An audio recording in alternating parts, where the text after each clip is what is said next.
The time is just gone 9:39 as we continue with the broadcast, and we are now focusing on the relief effort in Gaza and the emergency crisis that is unfolding.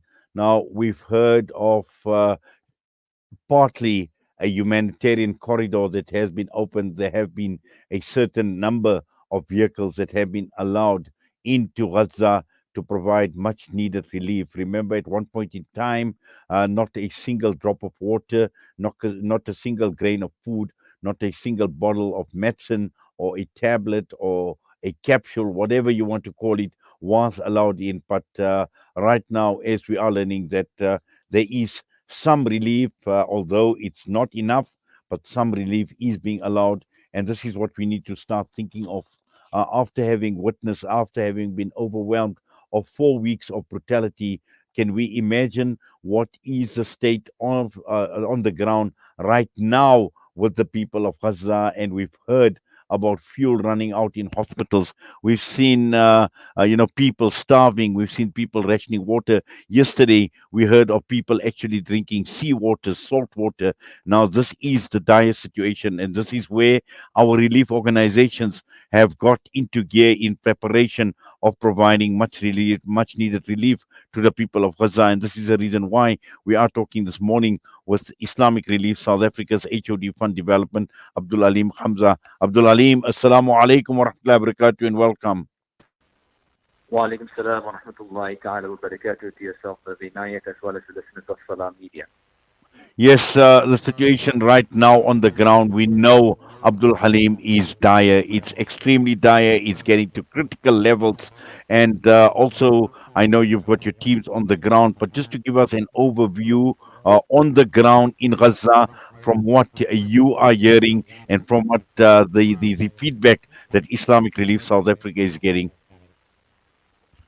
Bismillah ar-Rahman ar-Rahim. All praise and thanks to Allah subhanahu wa ta'ala. Jazakallah khairan once again for the opportunity, and we are grateful for the media house, Salam Media, amplifying and speaking about the current situation in Gaza. I think it's important to note at this juncture that when you watch and see mainstream media, they are starting to report less and less about what's happening in Gaza. And it's a reality that the less the mainstream media reports on these things, the more we start to forget, the more we start to lose contact with our brothers and sisters in Gaza. And that has happened for many, many years. So let this be a bit of a different situation. First and foremost, let's remind ourselves. And, we're looking at the situation in Gaza. We've seen the death toll exceed 8,500 people, subhanAllah, people being killed. And out of that, about 60% is women and children. Over 21,000 people have been wounded. And every 10 minutes a child gets killed in Gaza. This is a reality that our brothers and sisters are facing. So there's a shortage of fuel. We see in hospitals talking about a matter of hours before, the hospitals will shut down because they don't have access to fuel to keep the generators going. We've seen there's no electricity. The electricity has been shut down. Water supply is, as you've mentioned, is non-existent. Food and medical supplies and countless other things that the civilians and humanitarians require needs are there. So we have to bear this in mind. So there's no place of safety, there's no place for shelter really inside of Gaza right now, because every single area, every single building is targeted, whether it be a hospital, whether it be a bakery, whether it be a mosque or a church, it's being targeted. And when the people go there for safety, they're not safe in those spaces. So I just want us and our listeners just to put ourselves and our minds to that position of what it might be like as we're sitting in the comfort of our home, our offices, wherever we find ourselves on the road. Perhaps we tuned in to Salam Media and we think about how grateful we should for the situation we find ourselves in here in South Africa. But over and above that, how grateful we should be by acting upon and responding to the need and the plight of our brothers and sisters in Gaza at this point in time. That is one way that we can show gratitude, one way we need to show gratitude to this, inshallah. And this cause is far greater than we can imagine. And the humanitarian need is far greater than we can imagine, with people losing their lives, people who had lost family members, and you speak about us, Islamic Relief being on the ground, Brother Inayat. We've been on the ground We've been working on the ground in Gaza since 1997. And when I say working, we have staff that's employed by Islamic Relief, Palestinian staff that's working for us, alhamdulillah. And last week, one of our staff members got killed in a rocket attack. So, our heart goes out to his family and his friends and everybody who's lost their lives. May Allah subhanahu wa ta'ala elevate their status and grant them Jannah and place sabr and content in the heart, especially of those children that have been orphaned, of those mothers and fathers that have lost their children. Subhanallah, it is really a very sad situation. It's a heartfelt situation. Again, we just need to remind ourselves of the hadith of Nabi sallallahu alayhi wa sallam when he says that this ummah is like one body. When one part of the body feels injury and pain, the entire body feels it. How are we feeling by knowing that that father and that mother has lost a child? How are we feeling to know that that child has been orphaned in Gaza? How are we feeling to know that people have lost their livelihoods, they've lost their worldly possessions, they've lost, subhanallah, and all that they are doing? When you speak to them and you see many interviews and many people have been interviewed, what do they say? They say, Alhamdulillah. That is what they say. And we can be a means of helping them and assisting them as we sit here in the southernmost of Africa. Yes, Abdul Halim, and also when one looks at how this entire attack on Gaza has unfolded, every day, the days one is more brutal than the previous. If we thought that the hospital was one, but, was brutal enough, we seen the entire Jabalia refugee camp completely destroyed. That where even the interior ministry in Gaza said that this was the bombardment was like an earthquake which shook the entire refugee camp. And this is the brutality with which it's unfolding, and looking at the needs of the people. And these are becoming more and more pressing as the days go by. And perhaps if you could just tell us what are some of the most pressing humanitarian needs of the people living in the region with this war that is taking place. Subhanallah, you're speaking about the basic needs. As we know and we see from what is required, we need this humanitarian corridor to be open so that we can get enough humanitarian aid into Gaza. We don't want people to flee their homes. We don't want people to flee Gaza. We want to be able to provide people with humanitarian aid in their place of residence. I think that's very important that we mention that. So they are need, as you said, one of the things is water, access to clean running water.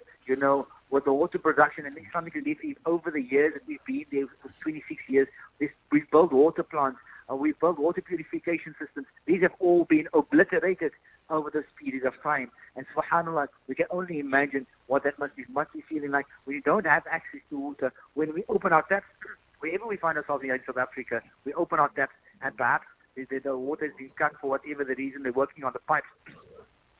We feel very frustrated. We feel that, we should be having access to water. Can we, again, just imagine what it must be like not to have access to water, to be able to drink and to quench your thirst, subhanAllah. Medical supplies and fuel, we've spoken about that. The hospitals are in dire need. They are understaffed. They're under-resourced. They are oversubscribed, these hospitals. Sorry.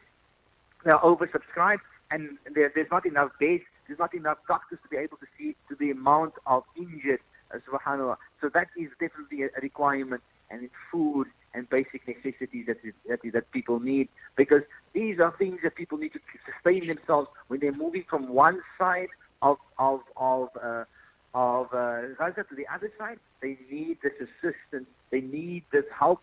They need to be able to have the strength to do this. And actually, they also need the strength to forage through the rubble while they are looking for their loved ones. Those people who are missing, those people who have, nobody knows where they are. They could still be there. So, subhanAllah, we know that there's medical supplies. We speak about babies being incubated in ICU. They need assistance. And so your donations will go a long way in providing life-saving assistance to our brothers and sisters in Gaza. Yes, and just talking about that life-saving assistance, I know since the 7th of October, you still have been continuing in being in actively supporting the people of Gaza in this time of need. And perhaps you could just give us an overview as to what you have been doing since the 7th of October, and also how can the local community get involved in supporting the people of Gaza. Indeed, brother United, we've been there, like I said, since 1997. We've worked with terrain. We understand the terrain. We understand the challenges our brothers and sisters face in Gaza. And I say we, I speak from an Islamic relief perspective. So thus far, since the 7th of October, we've provided 2.2 million medical items, things that are required in the hospitals. We've been able to supply that. With 6,632 food parcels, 4,000 for vouchers, 3,114 vouchers where there are still shops that are able to supply, that they still have some stocks available. We are able to procure these things, and we get vouchers from these shops, and we've given individuals vouchers. Obviously, as time is progressing, those facilities and those resources are dwindling and becoming less over time. We've ready-to-eat meals, over 59,100 meals we provided, hot meals. That's for people to be able to eat. We are able to cook. You know, when your house has been destroyed, you've got no access to any stove, to any place of cooking. So we provide hot meals to as many people as we possibly can. And we provided water to over 10,000 people. This may sound like big numbers, subhanAllah. This is nothing. This is a drop in the ocean. We need to assist more people. We know that over 1 million people have been displaced in Gaza, and it's increasing by the day, hour, even as we speak. And you know, it is our responsibility. When we think about jihad, we need to think about the following. How can we be part of this? How can we be part of this? And you ask, closing remarks for myself is that I remind everybody of the ayah in the Quran where Allah subhanahu wa ta'ala says, Inna salati wa nusuki wa mahyaya wa mamati lillahi rabbil alameen. Verily my prayer, my sacrifice, my life, and my death is for Allah subhanahu wa ta'ala. What sacrifice are you and I going to be making while our brothers and sisters in Gaza are sacrificing with their livelihoods? They are sacrificing with their children. They're sacrificing with their parents. They are sacrificing with their lives. What are we prepared to do here in South Africa? We're asking you and telling you that you need to sacrifice from your wealth to be able to help your brothers and sisters in Gaza. Because not only will the benefit, you think the benefit is to the brothers and sisters in Palestine, the benefit is to you, my beloved and sister. If you are listening to this, it is your responsibility and my responsibility to make sure that we are taking from our wealth and we are giving to our brothers and sisters in Palestine. It is their haq upon us that we are taking care of them. It is their haq upon us that we are looking out for them. It is their haq upon us to make sure that we are taking care of those children, those beautiful orphan children. Subhanallah, it is our responsibility. Let us not stand in the courts of Allah subhanahu wa ta'ala on the day of Qiyamah when Allah subhanahu wa ta'ala will ask us, how have we responded to the cry of the child in Gaza? How have we responded to the cry of the parent in Gaza?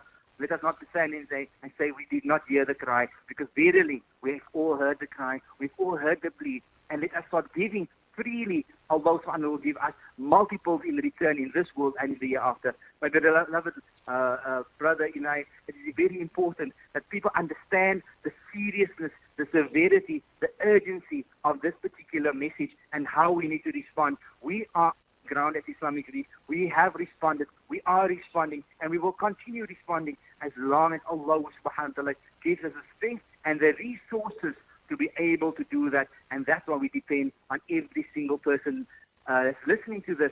Speak to your brothers, speak to your sisters, speak to your family members, speak to your circle of friends, and make sure you are making these contributions. Speak to your masjid committees. As a business owner, you can make your contribution, and let us start supporting those who are vulnerable, those who need it the most. Here's an opportunity, a guilt-edged opportunity for us to invest in our akhirah, as well as in our family, and the year after, inshallah.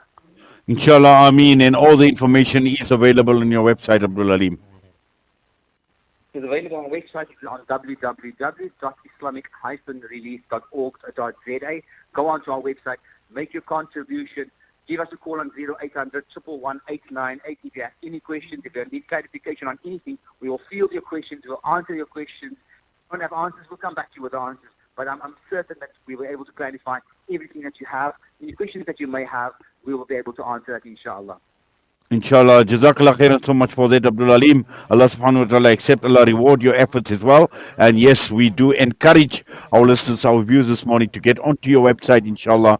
And at the end of the day, the people of Gaza need us at this point in time.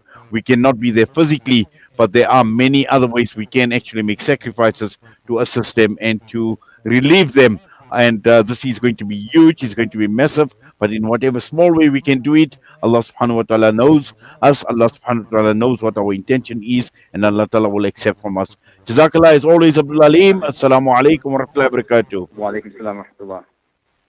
Abdul Aleem Hamza from the Islamic Relief South Africa. He's the HOD Fund Development once again.